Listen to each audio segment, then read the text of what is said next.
today guys, meron akong dalawang sobre at saka isang pabango. Ito yung challenge ko sa aking kaibigan na si Joey Isada. Yung isa wala. Papiliin ko sa dito, pag napunutan niya yung may pera, ibibigay ko sa kanya. Pag mabunot niya yung walang pera, ibibigay ko sa kanya. At ito yung kasama. Defender Blue. Ayan guys, napabango na pabango. Ready ka na ba? Ready na ko. Sige. Ito guys, panoorin niyo to. Pag nakuha niya yung... Mabango ba ito? Oo, mabango yan. Pag napili niya yung pera, nabunot niya, sa kanya na rin ito. Sige. Saan sa'yo dito? Kap-kapa mo na ako. Kap-kap pa?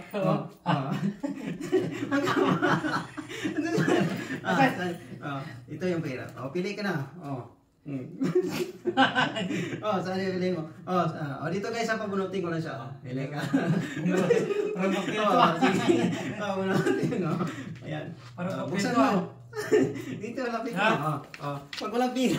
Ito papel to, pang budos to Ay puta gid. Papel talaga to.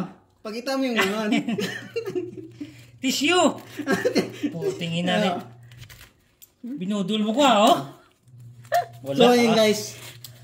Tissue. Wala sa bunot So ibig sabihin dito yung pera. Ayan di ba magaling ako? So, sorry, wala kang 50 real. 800 pesos na to guys. Pero inibigay ko pa rin sa kanya to kahit mabait mo siya. Thank you sir. Alhamdulillah. Miya. Saan ko pa niyan? Thank you. Defender Blue. Ganda yan guys, mabango. Mabango to, satisfied ako nito.